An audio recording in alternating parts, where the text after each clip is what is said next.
स्वागत है मित्रों आप सभी का हमारी इस ऑनलाइन क्लास में। हम अपनी इस क्लास में यूपी टेट, सुपर टेट और सी टेट को लक्ष्य रख के अध्ययन कर रहे हैं। और आप लोग कैसे हैं? आशा कर रहे हैं कि आप लोग भी खूब मन लगाकर पढ़ रहे होंगे, यानी अपने लक्ष्य को पाने की कोशिश कर रहे होंगे। तो यदि आप कोशिश कर रहे हैं तो एक दिन आपको आपका लक्ष्य अवश्य मिलेगा, क्योंकि कहा गया है कोशिश करने वालों की कभी हार नहीं होती और मेहनत कभी बेकार नहीं होती। यानी आप जो मेहनत कर रहे हैं यह मेहनत कभी तो कभी आपके काम आएगी। अब करना क्या है, जो भी आप मेहनत कर रहे हैं उसको रेगुलर करिए ना, बिल्कुल मतलब रेगुलरिटी बनाइए। जिस भी लक्ष्य के लिए आप पढ़ाई कर रहे हैं उसके लिए आप बिल्कुल रेगुलर हो जाइए, नियमित हो जाइए। नियमित होकर के पढ़िए, चाहे आप 1 घंटा पढ़ रहे हो या आधा घंटा पढ़ रहे हो, तो आप उसमें नियमित रहें। आधा घंटा पढ़ रहे हो तो डेली आप रखें, यानी ये नहीं कि आज 4 घंटे पढ़ लिए और कल क्या हुआ कि हम नहीं पढ़े 1 भी घंटे, तो ऐसा नहीं करना है। आपको डेली टाइम देना है, यानी चाहे आप कोई 10 घंटे पढ़ रहा है, कोई 5 घंटे पढ़ रहा है, आपको नहीं समय मिल रहा आप 2 घंटे पढ़ सकते हैं, 1 घंटे भी पढ़ सकते हैं। क्या 1 घंटे 2 घंटे पढ़ने वाले व्यक्ति सफल नहीं होते हैं? तो ऐसी बात नहीं है। यदि आपके अंदर लगन है, आपके अंदर ऐसी लगन है कि हमको ये लक्ष्य प्राप्त करना है, तो आप अवश्य अपना लक्ष्य पा सकते हैं 2 घंटे पढ़ाई करके भी। बस करना क्या है कि आपको नियमित होना पड़ेगा। अब कुछ हमारी बहनें ऐसी होंगी जिनको कि घर भी संभालना है और मतलब पढ़ाई भी करनी है, तो समय नहीं मिल पा रहा होगा, तो वो लोग क्या करेंगे?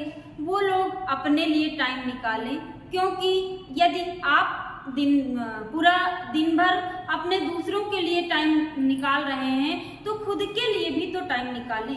यानी यदि आप सफल हो गए तो सब कोई आपका आदर सम्मान करेगा, नहीं तो आप ऐसे ही जीवन भर करते रहेंगे। और हमारे कुछ भाई ऐसे हैं जो कि जिन 24 घंटे मान के चलिए उनके पास टाइम नहीं है, लेकिन यदि 24 घंटे में 1 घंटे केवल आप ये सोच लें कि हमारा दिन रात जो है हमारा 23 घंटे हमको मिलता है, 1 घंटे हमको पढ़ाई पे देना है। यदि ऐसा करके आप पढ़ाई करें तो अवश्य ही आपको टाइम मिलेगा। चलिए इसी के साथ हम आप आज अपनी क्लास में संधि पर बात करेंगे। यानी उस दिन हम लोगों ने संधि का विभाजन कर लिया था, स्वर संधि, व्यंजन संधि और विसर्ग संधि, जिसमें से कि हम स्वर संधि का अध्ययन कर रहे थे। स्वर संधि के भी भेद हमने जान लिए थे। अब उनमें से पहली संधि है दीर्घ स्वर संधि।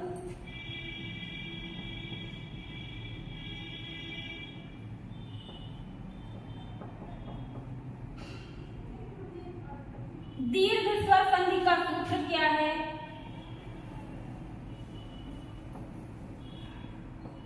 अकः सवर्णे दीर्घ, यानी सूत्र क्या है? अकः सवर्णे दीर्घ है। अब इसमें कहा क्या गया है? अक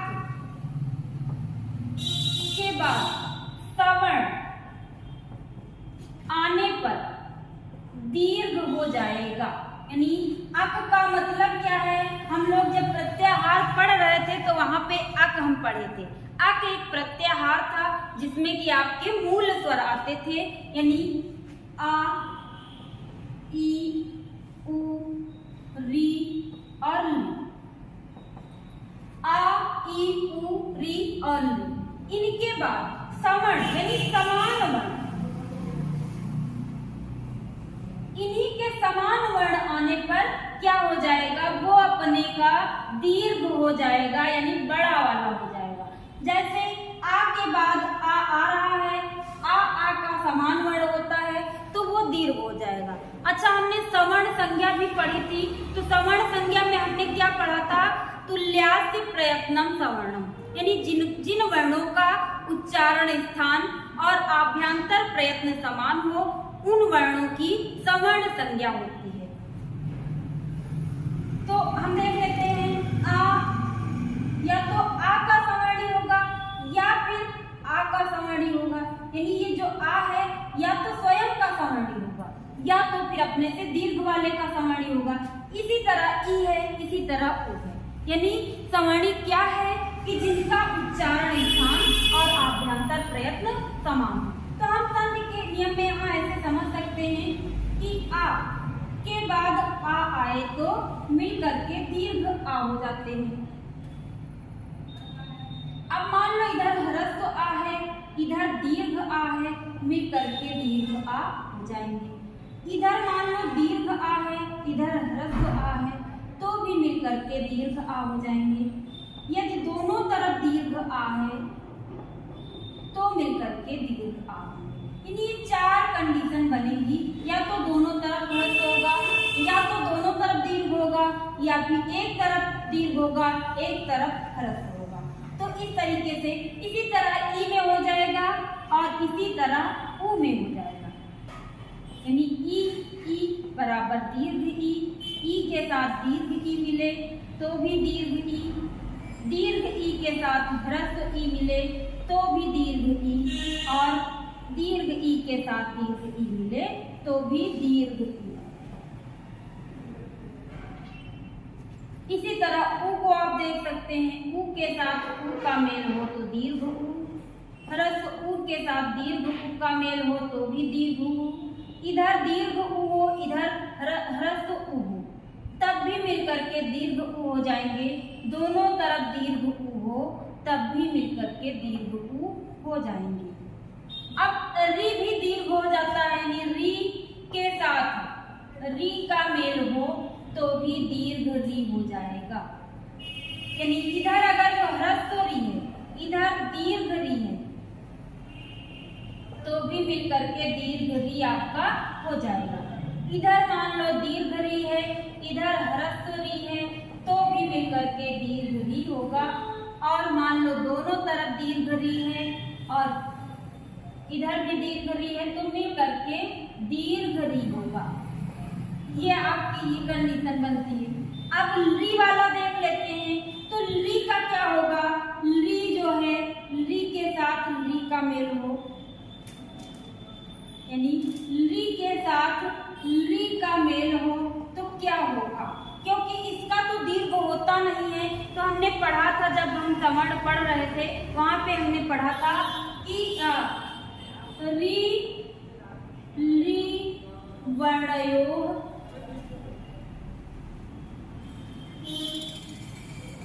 मिथ्या सावर्ण्यम वाच्य। यानी इसमें क्या कहा गया? री और ली को आपस में सवर्णी मान लिया जाएगा। ये किसने कहा था? ये कहा था कात्यायन ने अपने वार्तिक में। यानी उन्होंने वार्तिक लिखा और इसमें कह दिया कि री वर्णयोः मिथ्या सावर्ण्यम वाच्यम। री को आपस में सवर्णी मान लिया जाएगा। अब री के बाद री आया तो क्या हो सकता है? दीर्घ री हो सकता है ना, ह्रस्व री भी रह सकता है। अब री के साथ री मिलेगा तो ऐसे हो जाएगा, मतलब ह्रस्व ही है, री का दीर्घ होता नहीं। मान लो री के साथ री का मेल होता है तो भी दीर्घ री, क्योंकि ये सवर्णी हो गए। तो इतनी कंडीशन यहाँ पे बन सकती है। चलिए अब उदाहरण देख लेते हैं।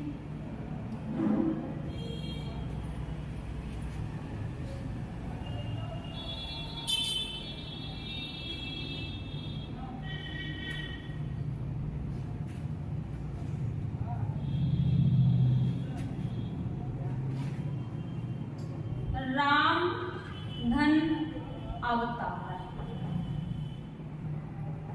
अब इधर माँ में क्या है? तो ह्रस्व आ है, इधर भी ह्रस्व आ है, दोनों तरफ आ है, मिलकर के क्या हो जाएगा? दीर्घ आ हो जाएगा। अब कुछ लोग तो ये सोच रहे होंगे कि इधर तो लास्ट में माँ है, यहाँ पे आ कहाँ है? तो हम ऐसा देख लेंगे, जब माँ होगा तो वो ऐसा होगा, जब इसमें आ लग जाएगा तो माँ पूरा होगा। यानी इस माँ में आ छिपा हुआ है तो हम आ को अलग करके समझ करेंगे। यानी जब उच्चारण करते हैं तो सबसे लास्ट में आ का उच्चारण हो रहा है, मतलब कि सबसे लास्ट में आवर्ण लगा हुआ है, उसको हमने अलग कर लिया। यानी राम से हमने आ अलग कर लिया, अब बचा राम प्लस आ। फिर हमको क्या कर देना है, राम प्लस आ धन बता रहा को जोड़ देना है। अब यही बन जाएगा रामावतार, यानी दोनों तरफ ह्रस्व आ के मिल करके दीर्घ आ हो गए हैं। इसी तरीके का एक और उदाहरण देख लेते हैं। अद्य धन अप बराबर अद्यापि। अब अद्यापि कैसे हो गया है, यहाँ पे आ था और यहाँ पे भी आ है, दोनों मिलकर के दीर्घ आ हो गए, बन गया अद्यापि।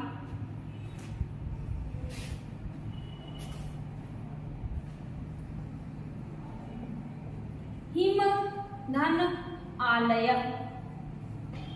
बनेगा आपका, इधर माँ में आ है ह्रस्व आ और इधर दीर्घ आ है, मिलकर के दीर्घ आ हो जाएगा, बनेगा हिमालय।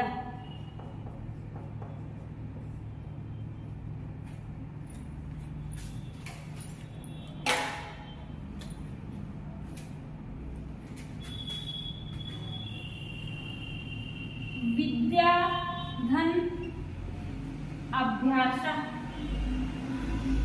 अब यहाँ पे दीर्घ आ है, यहाँ पे ह्रस्व आ है, तब भी मिलकर के दीर्घ आ होगा, बनेगा शब्द विद्याभ्यास।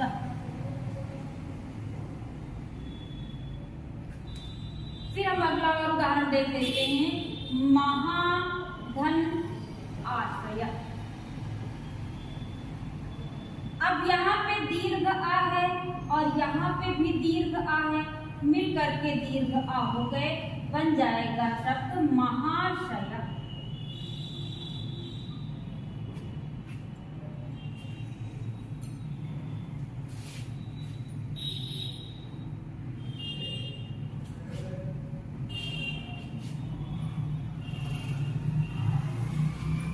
ई वाला उदाहरण देख लेते हैं। कपि धन इंद्र। अब देखते हैं, ये ई की मात्रा लगी जरूर पहले से है, लेकिन इसका जब हम वर्ण विच्छेद करेंगे, एक एक वर्ण को तोड़ेंगे, तो सबसे लास्ट में आएगी ई, जो पा में ई लगी। इधर भी ई है, दोनों मिल करके हो जाएगी दीर्घ ई, बन जाएगा कपींद्र।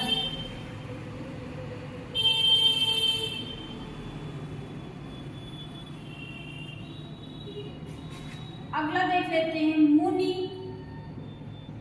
धन ईश्वर, बन जाएगा मुनीश्वर। अब यहाँ पे इधर छोटी ई थी, इधर बड़ी ई थी, मिल करके दोनों दीर्घ ई यानी बड़ी ई बन गया, बना शब्द मुनीश्वर।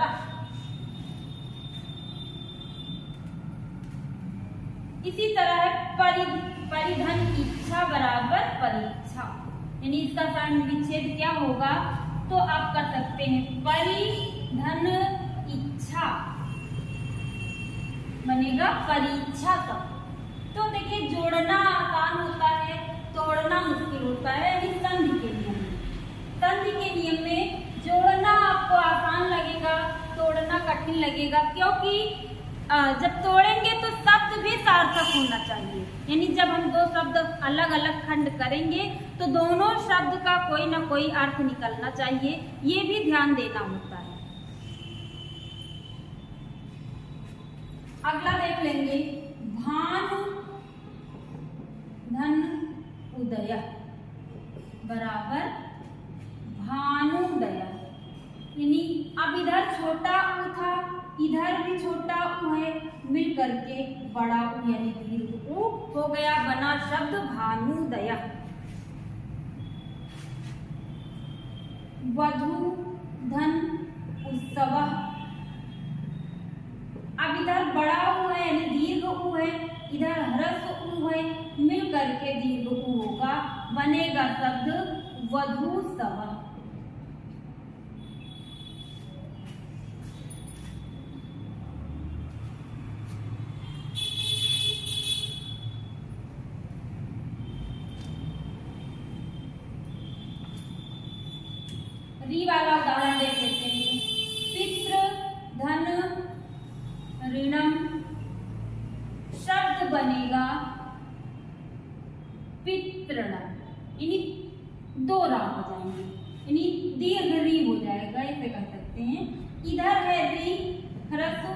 इधर भी ह्रस्व री है, दोनों री मिलकर के हो जाएगा दीर्घ। तो दीर्घ री हो जाएगा, उसी की मात्रा यहाँ पे पितृणम में लगी है। इसी तरह मातृणम। अच्छा, अब होत्र धन ऋकार बनेगा शब्द होत्रिकार। दूसरा इसका विच्छेद देख सकते हैं, होत्रिकारा दिया हो तो इसका एक ये भी संधि विच्छेद बन सकता, होत्र धन ऋकारः बराबर होत्रिकार, यानी इधर है री और इधर है री, री और री का मेल हुआ तो बना आपका दीर्घ री। तो होत्र धन ऋकारः बराबर होत्रिकारा। अब होत्रिकारा का संधि विच्छेद पूछा जाए तो होत्र धन ऋकारा भी हो सकता है, होत्र धन ऋकारा भी हो सकता है, दोनों इसके संधि विच्छेद हो सकते हैं।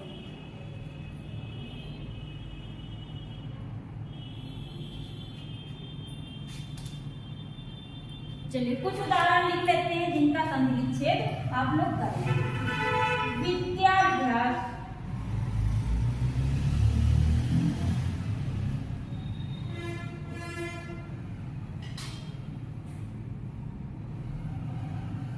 चमूचा,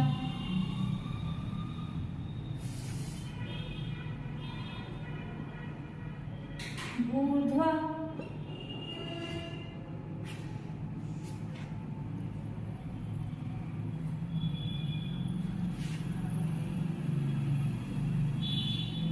महेंद्र,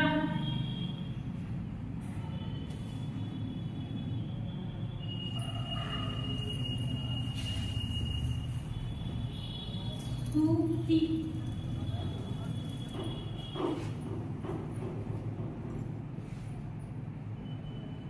पितृशब्द,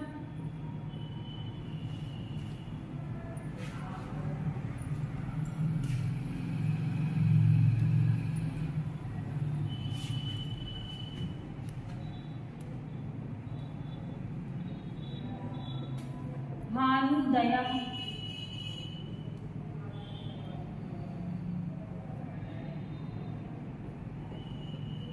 परीक्षा,